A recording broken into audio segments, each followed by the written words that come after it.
Hello everyone and welcome to Cappuccino with HR. My name is Rudi Bauer and after 40 years in business I'm 100% sure that the success of companies is directly related to the passion of the people working for these companies.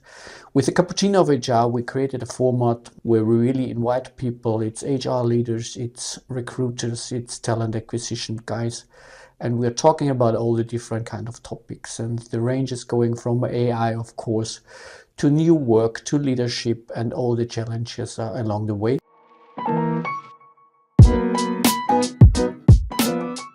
Yeah, hello and welcome to another episode of Cappuccino with HR. And today I'm really delighted, and it took several time to get it online to have Daniel Mühlbauer with me, better known as Data Dan. And I think I'm really thrilled to have you with me today because I think we are talking about an exciting topic. It's from learning to leading, why HR needs a ChatGPT license. And there's a lot of things in your mind. I think a lot of things that you have done and a lot of experience that you can share. And I'm really happy to have you. So welcome, Daniel. Thank you very much. I'm really excited to be here. I've listened to the format already, and we've been talking here and there on events, and I'm really glad that we made it. And even though I had to postpone sometimes due to other things, I'm glad to be here. Thank you for having me. Yeah, and Daniel, probably there's three people out there that don't know you right now. So probably may ask you to introduce yourself, probably in 2-3 sentences. Yes, I can. I'm Daniel, also known as Data Dan. I usually help teams to get AI and data topics right in HR. I also work for a multinational corporation out of Germany in the HR IT field. And well, my history is at least in the shortest form, is a bit different than some other experts in the field of HR. I don't really have an HR background strictly. I would say I never worked in HR frontline as a business partner or anything. So I'm really just a person that was interested in HR topics as an economist, and then I founded a startup in people analytics. That's how I got in touch with different data topics, and then also machine learning and predictive topics. And that's how I got into the space of AI and HR tech. And now I'm doing my thing. Thank you. And as it's called Cappuccino with HR, I need to ask you this question as well. I'm always asking these questions to my guests. What is your favorite coffee? Oh, my favorite coffee is espresso, and then sometimes in summer affogato. But Okay, so the short, strong version, so to say. yes, definitely. Yeah, okay. That's mine as well. So I really love espresso, and I think it's the best form of coffee for myself as well. So, uh, generative AI is everywhere right out there, and everybody's talking about it. And I know that. I mean, we are coming to this topic a little bit later on as well. I think we are not the best here in Europe to step into new technologies to really take them from where it starts, because we always want to be secure first. We want to have some regulations first, and then we probably try it out. Why do we think it is so important for HR if we're not talking about the HR context?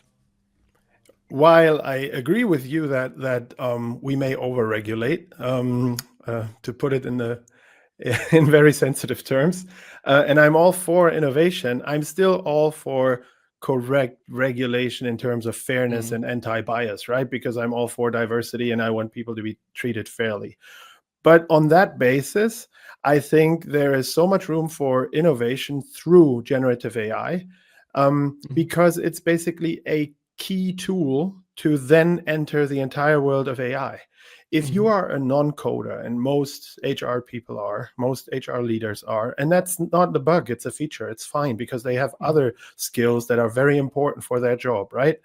You can still now, with technology like ChatGPT, just talk about topics that you may not understand, as long as you know where your own knowledge boundaries are. And that's perfect, right? So if you know, for example, as I did as a trained economist, well, I don't really know how different AI chatbots are able to talk to one another if there are any technical protocols like APIs in the software context to help agents cooperate and ChatGPT to cooperate with other tools, you can just ask ChatGPT, hey, what's out there? What's like, think about APIs. Is there anything that is similar in the agent space? And then it will start explaining you stuff, right? And then you could even put it into a bot that explains you any tech topic you want.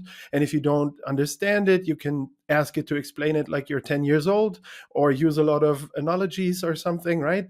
And examples to explain what it really means. So now you have this tool in front of you that can basically explain you anything and also co-create and co-consult you on these topics. You can spitball ideas with it, right? You can draft concepts for using AI in HR, for example. You can even specifically ask it or upload the AI Act and say, okay, these are my plans with AI in HR.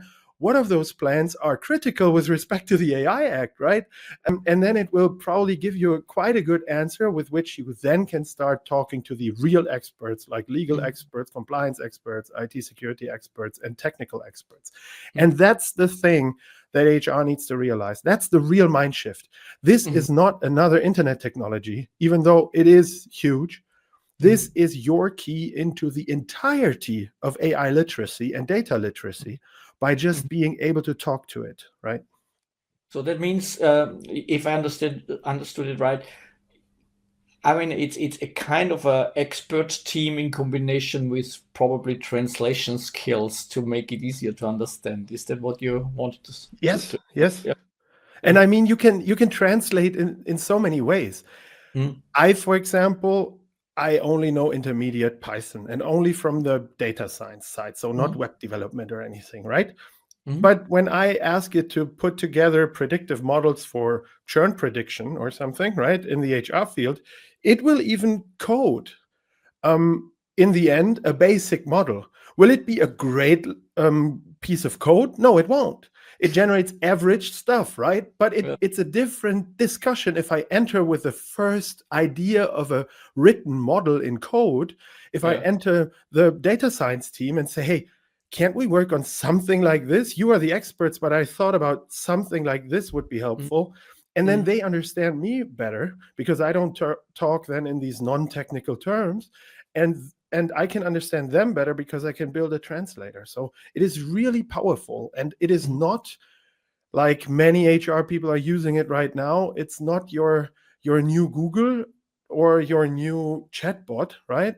For your HR team to chat with your HR policies. That's also cool, but you're vastly underestimating this topic if you're only using it to chat with HR policies. And I mean, as we are in a, probably it's a European phenomenon, but we're in a culture where we are more or less always afraid to do the first step because, my opinion is, we are afraid of making errors and making failures and failing. Yeah? You invented a kind of like a driving license, which gives you the possibility to drive a car. So, I mean, you learn driving a car, you do it step by step, you get instructions, and you grab this idea, if I understood it right, and build a kind of a ChatGPT license. Could you explain the idea and how it works and your experience so far? Because you rolled it out a couple of months, if I'm right. Yeah. So could you explain what drove you to do it? Yeah, gladly. I saw so many people in HR struggling with getting started. It's like especially with the speed of the technological development. You can if you use the driver's license example, think about you're asked to drive a Porsche or some other super sports car. You don't have a driver's license yet. And by the time you decide, okay, I'm going to try to drive this sports car, it's a plane already. It has developed into a plane while you were deciding whether you want to use it because it's so fast that, and then if you decide, okay, I'm now going to try to fly this plane, it's a spaceship. As soon as you decided to, it already developed further. So you need to get started, and you need to get started low level. And that's why I said, okay, put together an online course that just is like 5 hours long, and that gives you all the basic knowledge by not leaving out some hints. I'm not a legal expert, so I don't claim to do any proficient legal advice in that course, but I'm at least including links and hints to various resources where you can also learn about the regulatory side. But I just wanted the people to learn quickly. And then I started doing a survey about a year ago on LinkedIn, and I said, what keeps you from using this? This technology is now already 2 years old. So what keeps you from using it in HR? And then people said, I don't have time to learn prompting, and I don't have time to come up with good use cases. That was the two top answers. And I said, okay, I can do that. So I put together an online course that basically helps you learn prompting a bit, which, even though it may in the future not be necessary anymore to specifically prompt, you still learn the structure of how this kind of machine works. And you still learn how you can better talk to machines, basically, right? And then you can also, I also teach you how you build little mini bots with custom GPTs and so on that help you in your daily work. But I do this on a very low level. So I show, for example, how you can build an interview question generator or something for recruiting, right?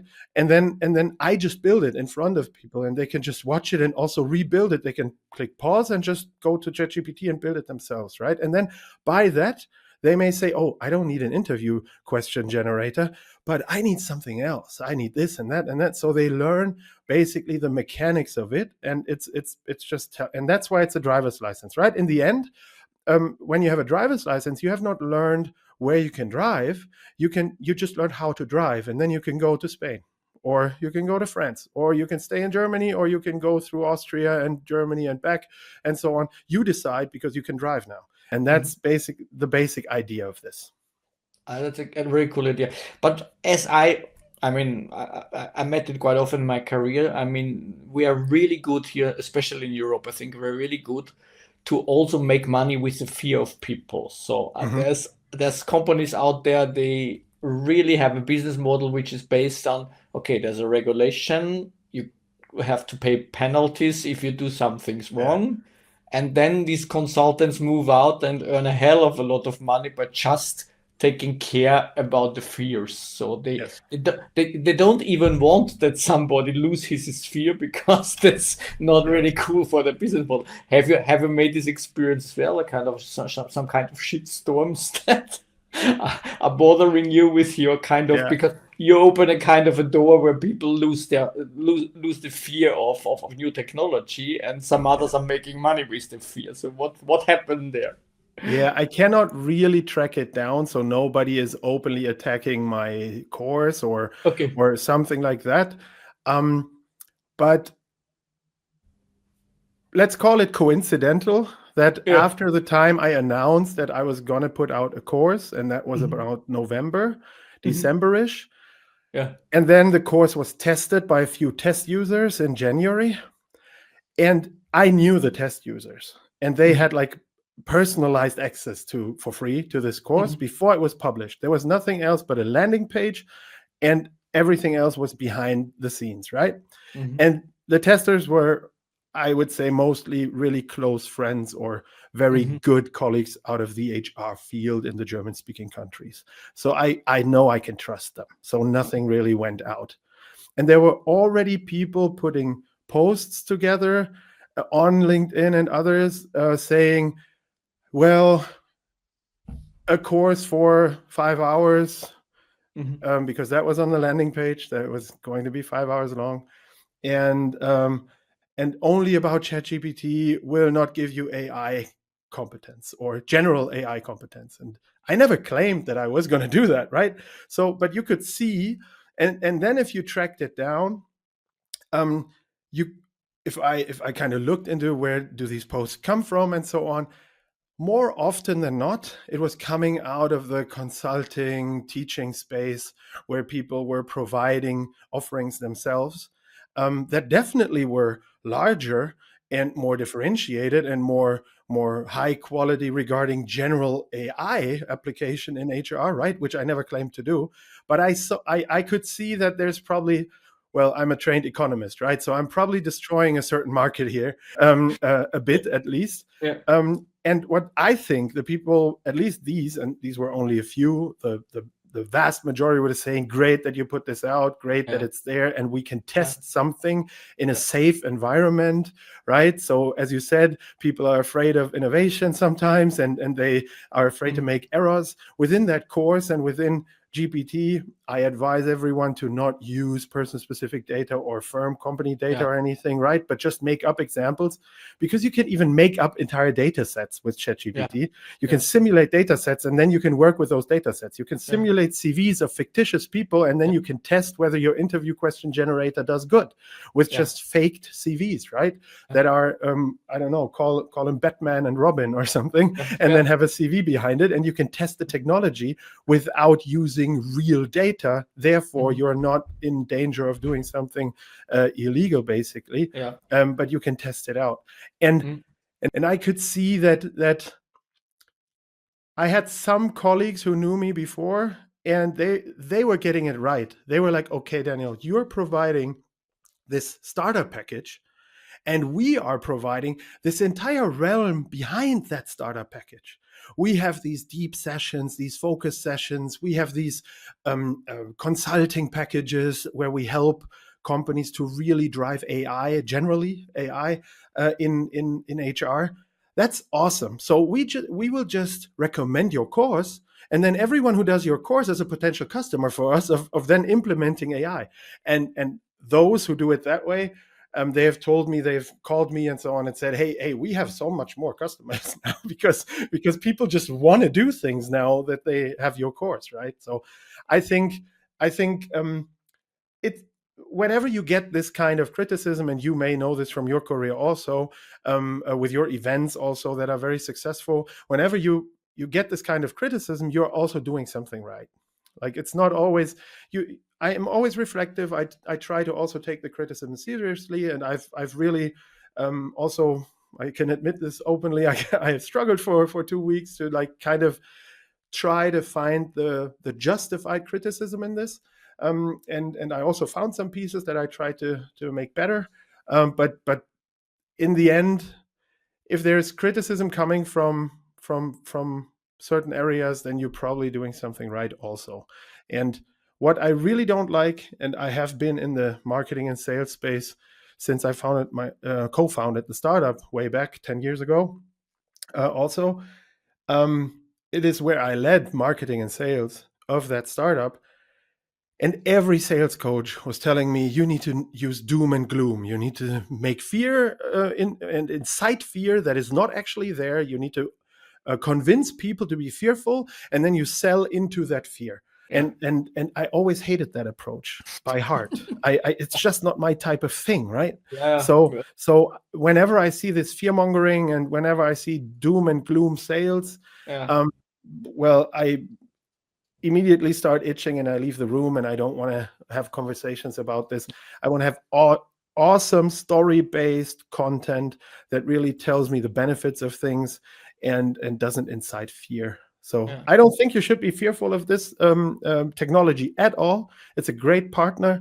Now that we have tinkered around with it for a couple of years, we also see that it is not going to erase all jobs, right? Because it's just not at the level yet. It will probably at some point for some jobs pose a certain threat, but I see it rather at the task level at the moment. So it can help you co-create, it can be a great advisor, consultant, and so on. And I love using it every day. Yeah. How important do you think is curiosity in today's life? If we think about AI being there, if you think about new technologies arising, because what I really miss sometimes, I don't know if I mean, you're much younger than me, but what I really miss is this kind of childhood, this childish curiosity. I mean, we are sitting in the garden without any plans, digging a hole into the ground, taking the rainworm out, and the really curiosity also tried to how it tastes. Yeah, so so is it have we lost that in our society, or to play around with things, to just I think ChatGPT could be a really cool sparring partner. I mean, we're Mhm. often in a situation that we are lacking of sparring partners. We have a problem, we need to solve it quickly, and then there's always more than one solution. It could be A, B, C, or D. So probably it could be a kind of personal assistant supporting us as a sparring partner, giving us not the answer, but probably two different kind of other thoughts. Yeah, I have really, for example, I have a little bot even that is a really strong critique of mine. So this bot is prompted in a way that it is supposed to shoot down any idea that I have. So whenever I really want to foolproof something, or whenever I really want to, because these models have the tendency to agree with you, right? So I prompted it differently and say, okay, really be harsh, really be pressing me on the issues, really answer or ask critical questions and so on. Um, and I love interacting with that thing because it, like, as you said, two things are important. One you already named, curiosity is hugely important, maybe even more so in a general situation of life where everything seems to so scary at the moment, right? And you may not dare to stick your neck out and try something, because also everybody is then talking about recession, and you may be fearful of losing your job if you do the wrong thing, and so on. So in general, if societies have more fear in them, or also more division, right? I think curiosity is in general more important, because now I also have to be curious about my neighbor who may have completely different political views than me. But if I'm not curious to try to understand, at least I cannot live with that person door to door, right? So Yeah, even in society, curiosity yeah, becomes more important. yeah. And then also in the tech space, because things are evolving so fast, if you're not curious, it is probably a matter of a few years where you, and then you really don't understand things anymore. Mm, It's just too far gone, and then you have too much to recap. So yeah, constant curiosity, yeah, also, like you say, playful curiosity, like yeah, children, yeah. they are not curious towards a certain end to gain anything. No, They just want no, to learn.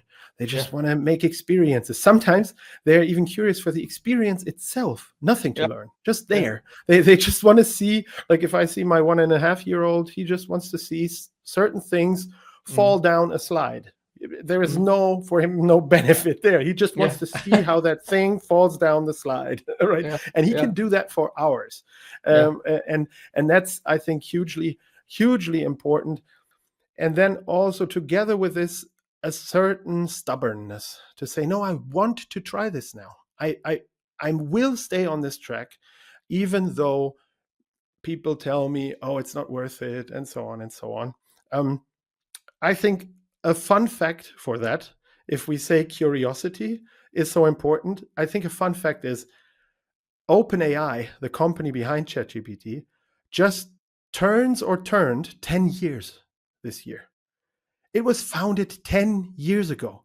If HR leaders would have been a bit more curious, they would have known at least 8 years ago that something like ChatGPT is coming. Think about that.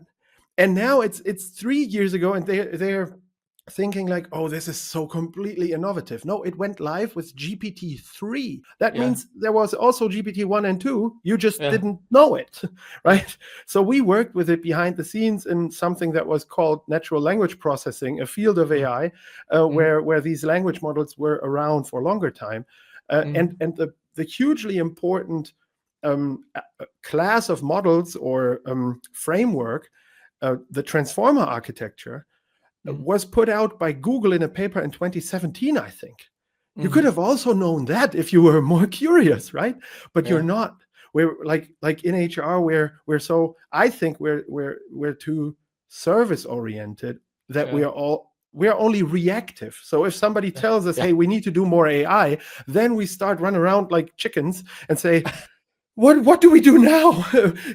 This person said we need to do more with AI. So let's start by asking, what's AI? But you could have Mm-hmm. been asking that like 20 years ago. You could have Mm-hmm. also been asking that 50 years ago, Mm-hmm. because the field of AI was founded in the 50s. Yeah. You Yeah. could have stayed on track, but Yeah. you were never interested, right? People were never interested because of this service orientation. I think that's a really, I don't want to sound too harsh, but that's a really rough error in the field of HR. Mm-hmm. Uh, do you think we have already?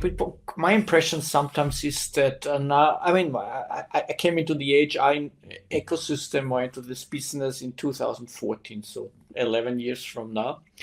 And my first kind of impression was that HR really loves some buzzwords, or companies love buzzwords where they can be afraid of. Yeah, so it was Arbeiten 4.0 back then it was War for Talent, which is still there, and now it's AI probably, and then it was employer branding, and then so we are just exchanging these buzzwords, and then some people believe this is the ultimate solution. Some providers tell this is totally disrupting the market, but at the end of the day, I think we are talking within companies and the context of companies, we are still talking about humans. We are talking about the relation between people working together. I mean, at the end of the day, it's exactly this. Yeah. Yeah. So it's how people work together with the support of AI, without the support of AI, with employer branding, without employer branding. Do you think we are already have achieved the point where we really understood the problem? Because I mean, AI can solve some problems, but if I don't know what I want to solve, it doesn't make sense to use AI. Are we already there? No, not at all. Really, I would say we are all about hypes. Mm, And then the worst part is, as a function, as much as I understand HR, there is a distribution. Of course, there are certain numbers of teams out there that are very innovative all yeah, of the time, yeah, right? But that's a minority. And then there is a large tail of companies with HR that is very much behind, but it's also not the biggest mass. The biggest mass, as in any bell curve, is in the middle, right? Around like somewhat curious, but then afraid and not doing it, and so on, yeah. right? But what is really the problem is that there is a problem behind that that's way more important. Whenever we hear a new buzzword, and when I Mm, say we, I mean HR in the field that I know, mm, we are trying to signal in the next step that we have understood this and that we are on this, right? That we are doing something. We sometimes don't even care what we do, as long as we can put some report up and say, we now have 20 AI use cases in HR. Look, boss, we are also cool. And then, but we're not doing anything. We're not solving the actual problem. So if you were to turn it around, you would have to ask yourself at the moment, so why is there still discrimination in HR? Even without technology, like just pure human discrimination, right? It's still existent. It's everywhere, right? So why don't we solve that problem? That's a huge problem. People don't feel that they belong to a company, that they belong or have the right to work at some workplace. They feel excluded. That causes stress, and stress causes all kind of things that you cannot be interested as an employer. You should be working against discrimination, not because it's a business case, just because it's the morally right thing to do. It's everybody should have the same chances to work, and that's it. And that's the only reason you need. Why are we not solving this problem with AI, without AI? But try start to solve it. And that's the thing. What I like. I was in the people analytics space before, right? And I still am kind of. And it's the same kind there. Like everybody was like, we need to do more with data driven HR, data based HR. And now what everybody is doing, they now have 20 dashboards that they show to management and say, look, cool, we are also working with data. But mm, they're not actually solving a problem that is in the data. So if they find out they have a gender pay gap, are they going to pay the women more? no. Like, because they can't take the money away from the men because of works councils and so on, Yeah, they would need to pay the women more. yeah, Are they doing this? If they find out that they have a lot of stressed parents, because parenting is a job, a full-time job, right? That you're, of course, you decided most of the times you decided on having a child and or more. And if companies would understand something about parental burnout, that's a thing that actually exists.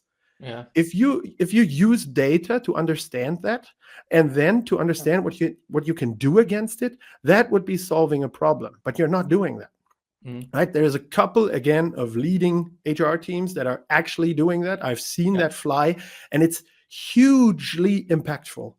If you look at even smaller hidden champions in Austria, like Hammerer Aluminium, for example, they have implemented really serious data-based HR years ago, and they have cut their absenteeism in half. They have cut their early turnover by a lot.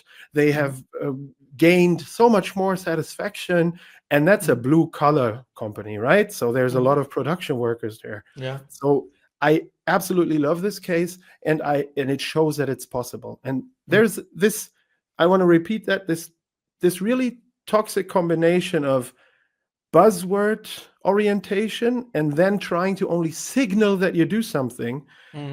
With data, I call it data washing. In this case, it would be AI washing, right? You're just trying to look cool, but you're not actually doing stuff, right? Yeah.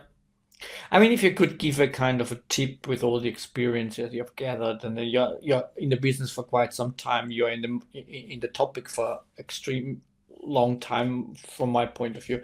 If you would build a kind of a very simple model, because I mean I think it's more complex than it sounds now, but what are the 3 steps that if you think about doing it, what do you think is first step, which needs to be done, the second one, the third one? The first step, and you mentioned it already, is the human element. You would need to understand the human problems in your company that people that actually work for you are facing. And then you would have to select the group of human problems that are also creating business problems. As an economist, I would always look at that and say, what human people problems are creating business problems? For example, early turnover. It's a killer. If you just onboarded a person and then he or she leaves again, you have invested all this money and then you need to rehire a person. The team is well understaffed. They were understaffed during onboarding because everybody helped the new person, right? And took a bit out of their schedule for this. So it's a constant way of overworking a team if you have early turnover within the first 6 or 12 months. It's really painful. So this could be something that is a people problem. Maybe there is something behind this signal of early turnover that's the actual cause. You need to ask yourself, what are the causes of early turnover then, right? So that's the second step. Identify the problems and then identify the causes of these problems. And that's not an AI topic. That's a data topic, right? So you maybe if your company is not 500,000 people, that even starts with just talking to people, like non-tech, right? I just have a coffee, have a cappuccino with HR, and then talk about these problems, and then try to understand what the causes are. When you have the causes, think about good solutions. You haven't started talking about tech yet. You haven't started talking about data yet. And then from that basis on, you start with little pilots that help. So for example, you would say, okay, early turnover, if you find out early turnover is connected with the distance of the home address to the workplace, right? It could be that people with longer distances to the workplace, they don't like commuting so much, and turns out they hate it even more when they do it. and then they just leave the company for a company that is closer by, right? Munich is a good example. If I drive to the company I work for, on the way, on the train, I can see other great companies out the window and say, oh, I could be here already if I was working there. I wouldn't have to work to ride the train for another 30 minutes, right? So if you find that out, you could start using AI to understand the semantics around it, how many, like build clusters of people that are actually looking forward to not commuting so much, and then offer only those people more home office days. Just do that. Yeah. And then everybody would say, yeah, that's unfair. And for the people who want to go to the office and they don't get this benefit, given another benefit then. Yeah. But analyze again what Yeah. their great benefits would be. Maybe that's a Yeah. person that has a personal situation of having to take care of an elderly relative that is Yeah. already so old that he or she can't take care of herself, Mm. right? Mm. And maybe that's a deal that you can Yeah. try to help there and support, right? Maybe finance some care facility or something, right? And so you give them that, because it's all about personalization. And then the last tip, what everybody can really, if you're listening to this, you can start this today. You open Excel or Google, what is it, Sheets or something, right? Any table format, and you just write down the tasks that you are typically doing every week. Like, just write them down, a long list, as many tasks as you can find, like creating presentations, correcting presentations, these kinds of things. Just write them down. Then you take that list and you upload it to ChatGPT and say, with which of those tasks can AI help me? And then ChatGPT will give you a table of things that it can help you with. And then you can say, okay, with which of those is a regulatory problem or a data protection problem if you help me? And then it will give you the solution again. And then you say, okay, what can I do to get around this or to satisfy the regulatory needs in that case? And then it will give you some hints, right? And then you can say, okay, if you had to prioritize 5 of those tasks, which ones would it be that you can help me best? And then it would give you those 5 tasks. And then you say, okay, I need more details because I want to start doing this. How can I start using AI now? Or you can even ask, how can I start using ChatGPT within those tasks? If you do that, you will, by the end of the day of you listening to this, by the end of that day, you will have a list of things where I can help you in HR. If it's all regulatory compliant is the next discussion, but at least you have a list of where AI could potentially help you. You could even ask which kind of AI model could help me there, because not everything is done with ChatGPT, of course. And that's a good thing, because GPT doesn't know how to do everything, right? It's a language model. So you may want to use machine learning for other things, or maybe even robotic process automation for, again, other things that aren't even learning. They are just automating stuff and helping you there. Therefore, this is your start into the journey. You can have that by the end of the day. Take out an hour of your calendar and you will have it. It's so easy to start because it's a language model, and that's what people don't understand. I mean, that sounds for me, and I mean, that is how I use ChatGPT. I mean, it's a personal coach and it's a sparring partner. It's my Yes. personal sparring partner, my personal coach, helping me to get more productive and probably getting rid of things that I anyhow don't like to do. Yes. Then time is really flying. Yeah. I'm so proud because we are now going on a summer break. So podcast is making summer break, and we are having our big congress in the HR Leaders Summit, Oh yeah. Developers World Congress and the HR Leaders Summit in July from 9th to 11th. And then you will be there as a speaker, and I'm really happy that we see each other very, very soon in person again. Could you just give a kind of a really sneak peek what you will be talking about at our stage? Yeah, I really love the title. I kind of also had a GPT sparring partner for the title of my talk, because it's basically AI or knockout. So is it really that way that if you don't use AI, you're going to be knocked out as an HR team, right? Mhm. Because I want to kind of not go with the hype. I want to tell a real talk story about usefulness of AI in HR and where the limits are, and also Mhm. bring concrete use cases where you can start with today. But I also want to kind of bring a method of understanding hype. Mhm. So if people are listening to my talk, they will go out of that talk and they have kind of a method of how they can dismantle hypes in the future. So Really cool. if a hype enters your email, you can then ask specific questions back. And if you ask those questions, you know it's all marketing or it's a real thing, right? So that's what I'm trying to give people, to have a method for understanding hypes around AI and data, of course, because that's my proficiency. And I really look forward to it. I was so glad when you asked me and you reached out, and I think we were connected via Robindro, who is a great friend of both of ours. Yeah. And I'm really looking forward to this. And Robindo will be there as well, and a lot Oh, of yeah. cool. So I think we've got an amazing lineup, and you shouldn't miss it. And of course, we will link your license course within the sub description of the podcast then later on. Thank you. And I think everybody should try to do it, because I think that's really the door opener to be curiosity, to create curiosity, to make it easy to understand, and to do the first steps into a technology which is extremely powerful. I think at the end of the day, it's extremely powerful. But I think it won't disappear. So I think all the people that had the hope that this is kind of just a kind of a rumor, I think they will definitely are wrong. It will be there. I think it has to become part of our life, and it will become part of our lives. And I think we will get used to it. And the ones that have curiosity within their mindsets, they probably have fun with it, and the rest will probably have big problems. Yeah. But if the people listen to your talk, they probably get an answer on that as well. So yes, definitely. I'm then looking forward. Thank you. It was a really pleasure for me having you with us. Looking forward to see you in Berlin, and to all the listeners and the audience out there.